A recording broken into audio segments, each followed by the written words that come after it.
आज इस वीडियो में हम आपको बताएंगे इंडियन करेंसी के इतिहास की सच्चाई। आज हम जानेंगे कि हिस्टोरी ऑफ इंडियन रुपीज, यानी भारत के ये जो रुपए हैं इसकी पूरी हिस्टोरी आज हम देखते हैं, जानते हैं।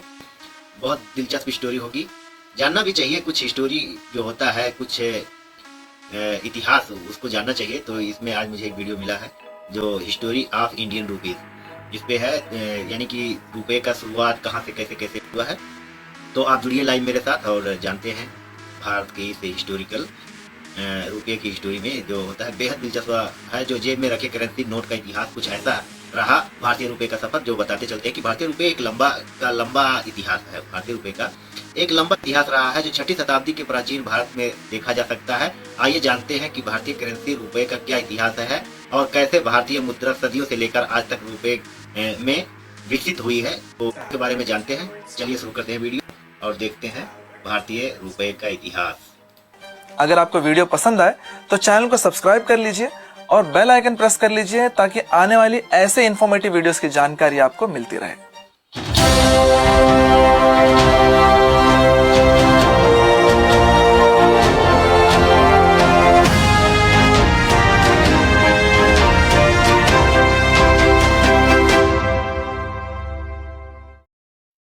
बेसिकली रुपए शब्द की उत्पत्ति संस्कृत शब्द रुपया से हुई है, जिसका अर्थ चांदी होता है, और बाद में रुपया शब्द का उपयोग मुहर लगे सही आकार के सिक्कों के लिए होने लगा। और यह सिक्के भारत में 17वीं शताब्दी तक चले। लेकिन जब यूरोपियन कंपनीज भारत में आई तब उन्होंने प्राइवेट बैंक्स का निर्माण किया और तब से भारत में कागज के नोटों की शुरुआत हो गई। इंडिया की पहली कागजी मुद्रा कलकत्ता के बैंक ऑफ हिंदुस्तान ने 1770 में जारी की। भारत की यह कागजी मुद्रा 91 सालों तक चलती रही और फिर 1861 में अंग्रेजों ने पेपर करेंसी कानून बनाया और 10, 20, 50, 100 और 1000 रुपए के नोट जारी की, जिस पर क्वीन विक्टोरिया की इमेज थी।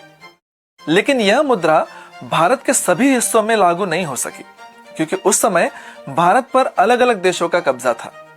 जैसे गोवा और दमन द्वीप के क्षेत्रों पर पुर्तगालियों का कब्जा था और इसीलिए वहां पुर्तगाली नोट चलते थे। आप स्क्रीन पर इस पुर्तगाली नोट को देख सकते हैं। इसमें पुर्तगाली राजा की इमेज है और इन नोटों को छापने की जिम्मेदारी बैंक ऑफ अल्तेमिरानो की थी। भारत के साउथ के बहुत से क्षेत्रों पर फ्रांस का कब्जा था, जैसे कि केरल का माहे, तमिलनाडु, पौंडीचेरी के कुछ भाग और पश्चिम बंगाल का यमन। इन सभी जगहों पर करेंसी जारी करने की जिम्मेदारी फ्रांस की बैंक ऑफ इंडोसिन को दी गई थी। आप इस फ्रांस के नोट को देख सकते हैं। इस 50 रुपए के नोट पर मॉरिस ड्यूप्ले की इमेज है, जिन्होंने भारत में फ्रांसीसी शासन की स्थापना की थी। 1917-18 में हैदराबाद के निजाम को खुद की करेंसी जारी करने का अधिकार दे दिया गया था, क्योंकि उस समय हैदराबाद अपने आप को हिंदुस्तान से अलग समझता था। प्रथम विश्व युद्ध में धातु के कमी के कारण मोरबी और ध्रंगधारा के रियासतों ने कागज के करेंसी नोट जारी किए और इस करेंसी को हरवाला कहा जाता था।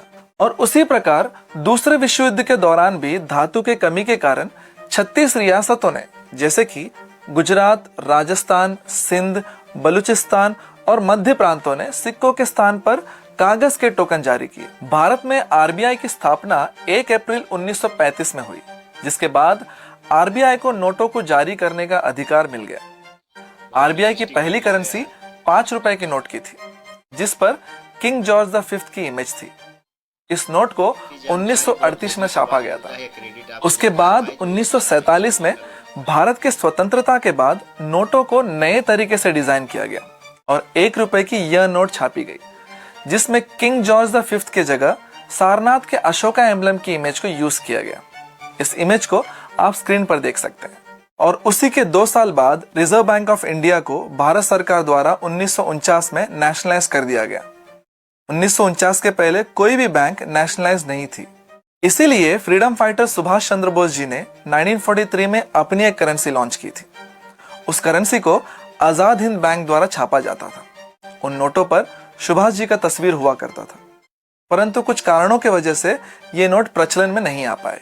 मैं आपको इंडियन करेंसी का एक इंटरेस्टिंग फैक्ट बताता हूँ। वैसे तो हर देश का अपना अपना करेंसी होता है, परंतु 1950 के दशक तक भारत के करेंसी का प्रचलन लगभग 20 अलग अलग देशों में हुआ करता था। यही नहीं बल्कि कुवैत, कतार, बहरीन और ओमान जैसे देशों में भारत के करेंसी को ऑफिशियल करेंसी का दर्जा प्राप्त था। इंडिया की नोटों पर छापे जाने वाली तस्वीरें समय के साथ साथ बदलते हुए गांधी जी के मुस्कुराते हुए इस तस्वीर पर जा पहुंची। यह तस्वीर 1946 में राष्ट्रपति भवन में ली गई थी, जिसमें Gandhi ji Frederick William Pethick के साथ खड़े थे। इस तस्वीर को 1987 में पहली बार 500 रुपए के नोट पर छापा गया था और फिर 1996 में आरबीआई ने इसे ट्रेडमार्क बनाते हुए सभी नोटों पर छापना शुरू किया।